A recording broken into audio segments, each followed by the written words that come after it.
बिस्मिल्लाहिर्रहमानिर्रहीम। बच्चों क्या हाल है, खैरियत है? तो फर्स्ट ईयर क्लास का आज हमारा पहला लेक्चर है। फर्स्ट लेक्चर जितने भी जो भी क्लासेस मेरे पास हैं, एक गर्ल्स की क्लास है, दो बॉयज़ की, उन दोनों का सिलेबस तकरीबन सेम ही है। तो पोइट्री स्टार्ट की थी जिसमें आखिरी पोएम जो है वो लास्ट वाली पोएम रहती है, तो उसका मैं अब लेक्चर डिलीवर कर रहा हूँ। ब्रोकन इमेज, इसमें पहले समझ लीजिए कि इसका बुनियादी जो है इसका मेन थीम क्या है। जहाँ तक तल्लक है पोएम का, इसमें दो तरह के कैरेक्टर हैं, दो तरह के किरदार हैं, जिनके जरिए ये बताया गया कि इंसान को अपना वर्क करते रहना चाहिए, रिसर्च वर्क करते रहना चाहिए, आगे बढ़ते रहना चाहिए, खोज लगाते रहना चाहिए, चीज़ों के बारे में मालूम करते रहना चाहिए। और जो लोग ऐसा नहीं करते, उनका जो नॉलेज है, जो उनका इल्म है, वो बिल्कुल मसक हो जाता है, ख़त्म हो जाता है। इसमें दो करैक्टर हैं। एक वो आदमी है जो कहता है कि जो मेरे पास जो इल्म है, जो नॉलेज है, वो काफ़ी है, मुझे मज़ीद सीखने की ज़रूरत नहीं है, मुझे और कुछ हासिल करने की ज़रूरत नहीं है। और जो दूसरा आदमी है वो ये कहता है कि मैंने अभी कुछ हासिल नहीं किया। जो ब्रोकन इमेज वाला शख्स है वो इस तगदौ में रहता है कि मज़ीद सीखता रहता है, यानी उसके पास जो नॉलेज है उससे बढ़कर और जो है वो रिसर्च वर्क करता है, मुख्तलिफ बुक्स पढ़ता है, मुख्तलिफ चीज़ों के बारे में आगाही हासिल करता है।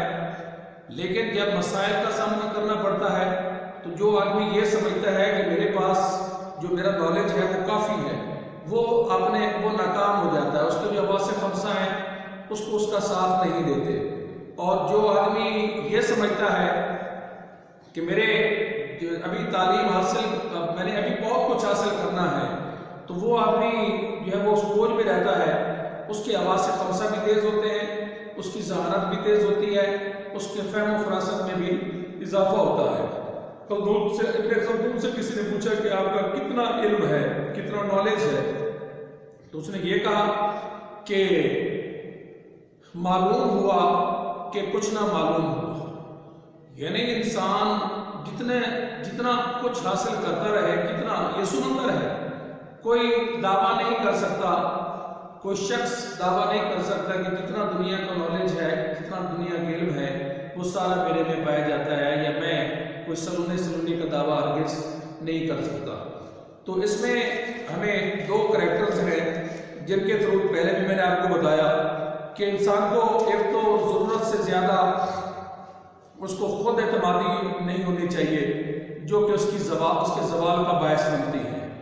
दूसरी बात यह है कि जो अपने ऊपर भरोसा करने वाला है, ज़्यादा भरोसे करने वाला, किसी हद से ज़्यादा, इंतहा से ज़्यादा भरोसा करने वाला, वो हमेशा नाकाम हो जाता है। दूसरा यह है कि कुनज़ेन भरोसा नहीं करता, कुनज़ेन जो है बल्कि तसव्वुरात और उन पर शक करता है और खोज में रहता है और जस्तजू में रहता है। इसमें जो कुनज़ेन का लफ्ज़ इस्तेमाल हुआ वो उस आदमी का है जो अपने आप को समझता है कि मैंने अभी इल्म हासिल नहीं किया, मैंने बहुत कुछ हासिल करना है। लेकिन वो आदमी जो मबहम सोच और उसकी वाज़ेह सोच होती है, वो आखिरकार जो है वो ज़हीन बन जाता है। अल-मुख्तसर ये है कि ये नज़म तहकीक, छानबीन और खोज का दर्स देती है। इन इंसान को मुसलसल मुतवातिर जो है वो जस्तजू और सच्चाई पाने का ये जो है वो वाहिद रास्ता है। He is quick thinking in clear image. He is quick wise, WISE, intelligent,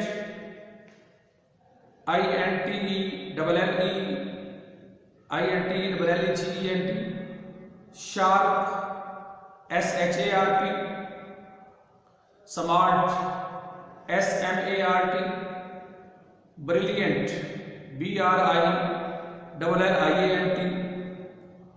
और cleverer, CLEVER, clever. He is quick thinking in clear image. He is quick कि वो ज़हीन है किसमें? Thinking in clear image. उसकी सोच वाज़ेह तस्वुरात रखती है, यानी उसके अपने वाज़ेह तस्वुरात हैं, ख्यालात हैं, वो ज़हीन है ये सोचते हुए। थिंकिंग इन क्लियर इमेज, अपने वाज़ेह ख्यालात में, वो अपने वाज़ेह ख्यालात में ज़हीन और फतीन है। I am slow thinking in broken image. Slow के मैंने डल, DULL, स्टोलिड, STOLID, stupid, STUPID, Goofy, GOOFY। Broken के मैंने नाकिस, टूटे फूटे, wrong, WRONG, incorrect, INCORRECT, doubt, incorrect doubt ना लिखे, डिफेक्टिव, DEFECTIVE, मबहम। आम स्लो, मैं क्या हूं? स्लो कि मेरे जो ख्यालात हैं, जो तस्वुरात हैं, वो टूटे फूटे हैं। थिंकिंग ब्रोकन इमेज, वो अपने वाज़ेह ख्यालात में ज़हीन और फतीन है, और मैं अपने टूटे फूटे ख्यालात में मैं क्या हूं? मैं डल हूं।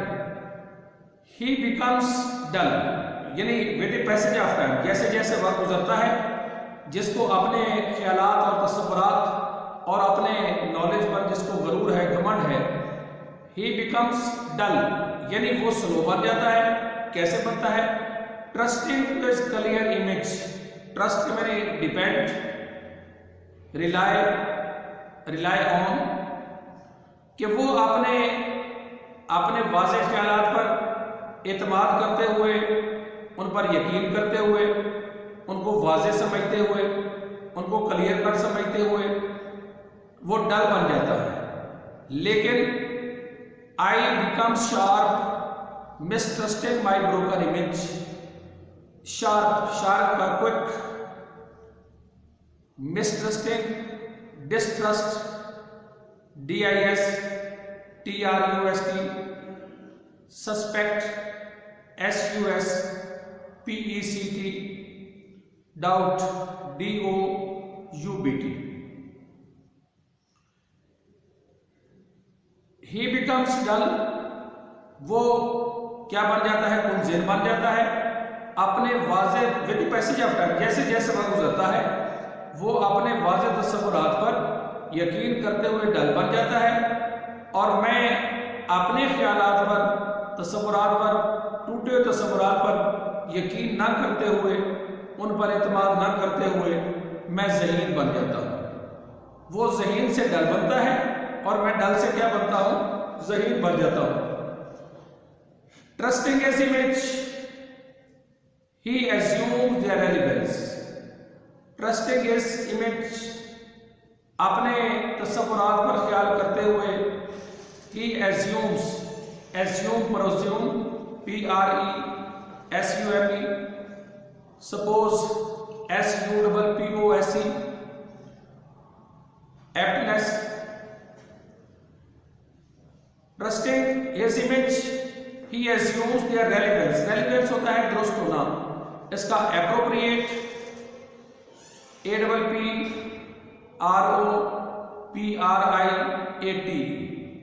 appropriate, applicable, APPLICABLE, aptness, APTNESS। Trusting his image, he assumes their relevance, वो अपने ख्यालात पर यकीन करते हुए तमाम चीज़ों को दुरुस्त समझता है, तमाम हक़ाइक़ को दुरुस्त समझता है। मिसट्रस्टिंग माई इमेज, लेकिन मैं अपने ख्यालात पर उनको झुठलाते हुए, उन पर यकीन न करते हुए, उन पर एतमाद न करते हुए, उन पर रिलाय न करते हुए I question their relevance. Question doubt, DOUBT, objection OBJECTION, challenge CHALLANGE,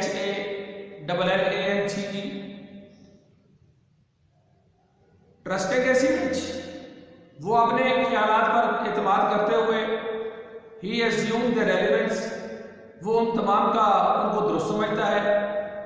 मिसट्रस्टिंग my image, और मैं उनको झूठा समझते हुए, गलत समझते हुए आई क्वेश्चन द रेलेवेंस, मैं उनके दुरुस्त होने का सवाल करता हूँ। Assuming the relevance, he assume the fact, assuming the relevance, ये उनको हक़ाइक़ को दुरुस्त समझते हुए, उनको तसव्वुर करते हुए ये चीज़ों का फर्ज करता है। Questioning the relevance, I question the fact, लेकिन मैं उनके दुरुस्त होने पर सवाल करता हूँ और जो उसके जो हकीकत है, जो हकीकी सवाल है उसको समझता हूँ। लेकिन आखिरकार नतीजा क्या निकलता है?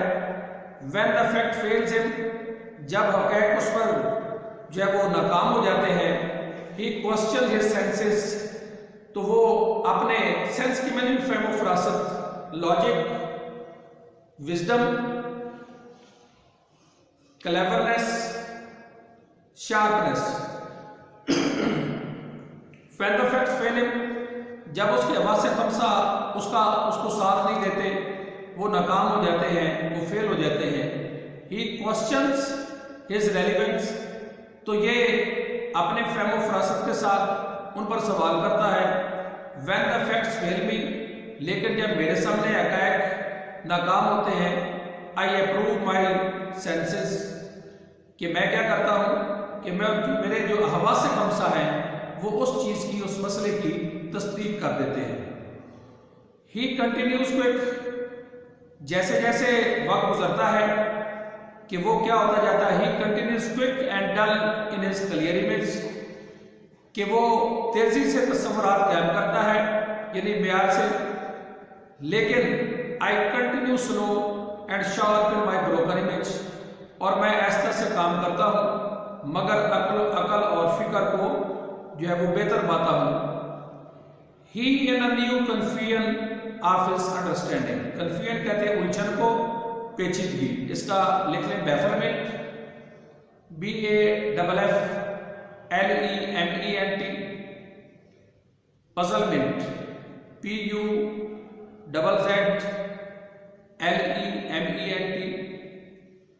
परप्लेक्सिटी, परप्लेक्स,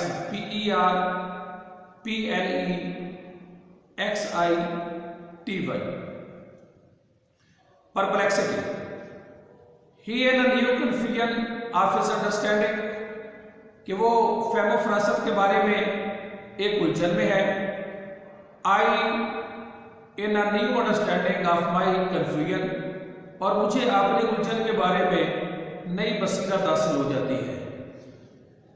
इस नज़म में ज़रूरत से ज़्यादा खुद-एतमादी वो भी जो है वो इंसान की जो है वो नाकामी और ज़वाल का सबब बनता है, और जो अपने हवास खमसा पर, अपने इल्म पर, अपने नॉलेज पर हद से ज़्यादा जो भरोसा करता है वो भी नाकाम हो जाता है। तो लिहाजा हमें ये चाहिए कि हमें कुछ न कुछ हासिल करते रहना चाहिए, हमें तहकीक करते रहना चाहिए, चीज़ों की छानबीन करते रहना चाहिए, चीज़ों में खोज लगाते रहना चाहिए, क्योंकि जो मुसलसल जो जुस्तजू है वो सच्चाई पाने का एक वाहिद ही तरीका है। तो इसकी एक दो कोटेशन लिख लें। It is work that builds character, it is work that builds BUILDS, it is work that builds character. दूसरी quotation, trust but verify, trust TRUST but verify VERIFY, trust but verify. तीसरी quotation, love all comma trust a few comma but do worry to none, love all, trust a few, but do wrong to none. चौथी quotation इसकी लिख लें, the trust of innocent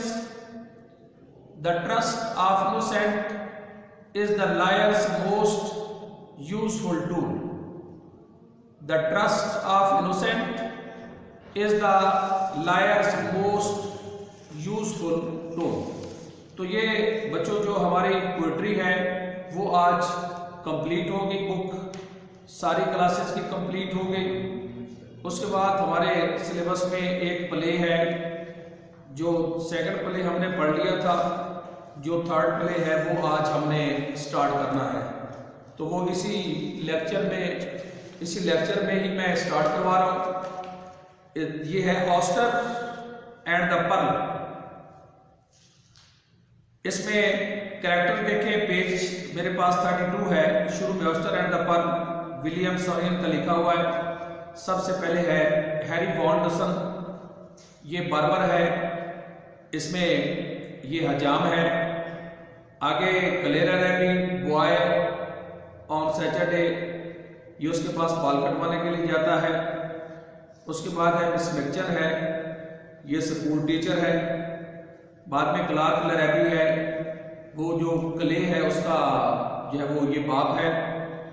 एक आदमी का character उसमें आएगा, वो राइटर है। उसके बाद रुखसाना लरैब, ये उस क्लेस की सिस्टर्स हैं। ग्रेली जो है वो उसका पॉल्स है। उसके बाद इसमें जज एपलगार्थ है, ए बीच कॉमर है, और वोजेक है, ये मुख्तलिफ चीज़ें बनाता है। तो इसकी जो स्टोरी है, कहानी है, वो पहले मैं नहीं बताऊंगा, क्योंकि पहले बताने से फिर वो जो उसकी दिलचस्पी है, स्टूडेंट की दिलचस्पी नहीं रहती। तो साथ साथ रहिएगा, जो मैं कहूँ उसको अंडरलाइन कर लें। इससे मुराद ये है कि वो जो अंडरलाइन वाला है वो आएगा उसमें एमसीक्यूज में, जो 5 नंबर का आपका पेपर में एमसीक्यूज होगा। और जिसके सिनोनिम्स लिख रहा हूँ वो तो 10 सिनोनिम्स आपको मालूम है कि जैसे पेपर में आते हैं। Harry Van Dusen barber shop okay by the sea, underline कर लें ओके बाय द सी। ये क्वेश्चन आता है where was the shop of Harry Van Dusen, ये जगह का नाम है okay by the sea. Okay by the sea ये समुंदर के साथ एक छोटा सा गांव है, कैलिफोर्निया के अमेरिका की एक रियासत है, उस रियासत में है। उसके बाद इंपॉर्टेंट लाइन है पॉपुलेशन 909, एग्जैक्ट जो उसकी पॉपुलेशन है वो 909 है। आगे एक आध पेज छोड़ के पढ़ेंगे, उसमें आएगा नियर अबाउट 1000। तो जब ये ऑब्जेक्टिव में आएगा तो उसका आंसर जो है 909 होगा, लेकिन जब आप इसको क्वेश्चन में लिखेंगे तो वो 909 भी लिखेंगे और ब्रैकेट में अबाउट 1000 भी लिखेंगे। अगर सिर्फ 909 लिखेंगे तो आपका जो क्वेश्चन है वो आंसर जो है वो कंप्लीट नहीं होगा। कैलिफोर्निया की इस रियासत में जिसकी आबादी 909 है, ओके बाय द सी ये गांव है। The sign on the window says, sign का board BOARD, notice NOTIC, placard PLACARD, board को कहते हैं। The sign on the window says, बाहर लिखा हुआ उस पे दुकान के बाहर, Harry Van Dusen barber, it is an old fashion shop, कि ये एक पुराने तर्ज की दुकान है। तो इसका जो दूसरा लेक्चर है, सेकंड लेक्चर, उसमें मैं इसकी वजाहत बताऊंगा। और जो नेक्स्ट बच्चों टेस्ट होगा आपका, नेक्स्ट एक तो ये आने वाला ये है, दूसरा वेडनेसडे है, जो नेक्स्ट वेडनेसडे होगा उसको इंग्लिश का आपका टेस्ट होगा, जिसमें आपकी पोएम नंबर 8 और 9 ये सुन लें। पोएम नंबर 8, 9 उसके रेफरेंस पेपर टेक्स्ट भी, उसके क्वेश्चन भी, और जो पैरा वर्ड्स हैं वो दूसरे सेट के पहले 20 पैरा वर्ड्स होंगे। दोबारा सुन लें, पोएम नंबर 8 और 10 यानी ऑजिमेंडस और दूसरी हालोमैन, और साथ उसके पैरा वर्ड सेकंड सेट के 1 to 20 ये पहले टेस्ट में आपका होगा। अल्लाह हाफिज़।